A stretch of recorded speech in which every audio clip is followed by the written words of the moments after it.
నమస్తే గురుగారు. మహాదేవ. గురుగారు, ఈ స్త్రీలు అనేవాళ్ళు ఈ సన్యాసం తీసుకోవచ్చా? అంటే బేసిక్గా వాళ్ళకి నెలసరి సమస్యలు ఉంటాయి కదా, సో వాళ్ళు ఏం చేయాలంటారు? చాలా మంచి ప్రశ్న తల్లి. స్త్రీలు సన్యాసాన్ని స్వీకరించేది ఎప్పుడు స్వీకరించేది? వారికి సంపూర్ణ రజస్వల అనేది ఏదైతే ఉంటుందో అది ఒకానొక సందర్భమున ఆగిపోతుంది.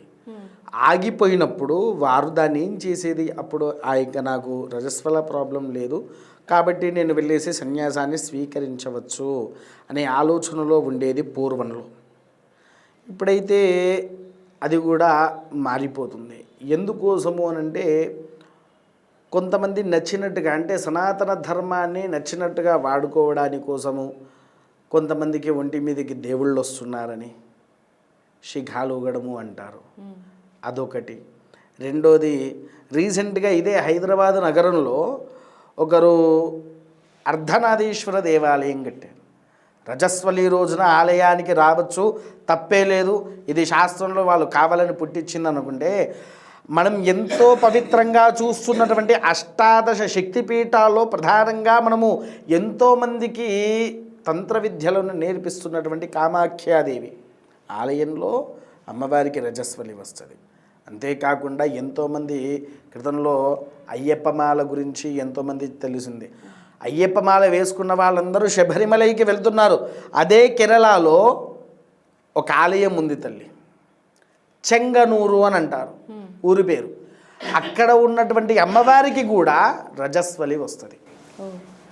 ఆ ఆలయంలో ఒక ప్రాముఖ్యత, ముందు వైపు పరమేశ్వరుడు, వెనుక వైపు అమ్మవారు ఉంటారు. ముందు ఆలయంలో రెండు కలిసే ఉంటాయి ఆలయాలు, కానీ మధ్యలో గోడు ఉంటుంది. ఇటువైపు తూర్పుగా ఉండేది శివుడైతే వెనుక వైపుగా ఉండేది పార్వతీదేవి ఉంటుంది. అమ్మవారికి రజస్వలి వచ్చినప్పుడు గంధం కూడా పెట్టి వచ్చిన భక్తులకు అందరికీ గంధం ఇచ్చేది. పూర్వంలో కామాఖ్యలో వచ్చిన వారందరికీ దేవాలయాన్ని మూసివేసేసి ఆ వచ్చినటువంటి ద్రవ్యం ఏదైతే ఉందో వాళ్ళకు తర్వాత దేవాలయం తీసాక తీర్థం కింద ఇచ్చేది. దేవాలయాలే మూస్తున్నారు. మనుషులము మనమెంత తల్లి, అవునా? మానవాధీయులమే కదా మనము, భగవంతులకైతే గొప్ప కాదు కదా మనము. అంటే ఎవరికి నచ్చినట్టుగా వారు ఆచరిస్తున్నారు. ఒక్కటేంటి అని అంటే అండి, సన్యాసం స్వీకరించాలి అని అంటే బాల్యంలోనే పురుషులు చేసేది. శంకరాచార్యుల వారు బాల్యంలోనే చేసుకున్నారు, పరమాచార్యుల వారు బాల్యంలోనే. ఇప్పుడు కంచిపీఠాధిపతి, శృంగేరి పీఠాధిపతులను చూడండి, బాల్యంలోనే. అంటే వారికంటూ కొద్దిగా శాస్త్ర విధి వచ్చింది, శాస్త్రం మీద అవగాహన ఉంది, శాస్త్రం పట్టు ఉంది అన్న వాళ్ళని యతీశ్వరులుగా చేస్తారు. అది కూడా వారి సొంత నిర్ణయాలు కాదు. అమ్మవారి ముందు కూర్చొని ఎవరిని చెయ్యాలి అని చెప్పేసి అంటూ ఉంటే అమ్మవారు వారి పేరు లిఖితం చేసి పంపిస్తారు. అప్పుడు వారిని యతీశ్వరులుగా చేస్తారు. ఒక పురుషుడు యతీశ్వరుడు కావాలన్నా వీర్యస్ఖలనం అవ్వకూడదు, బ్రహ్మచర్యంతో ఉన్నవాడై ఉండాలి. ఒకటి.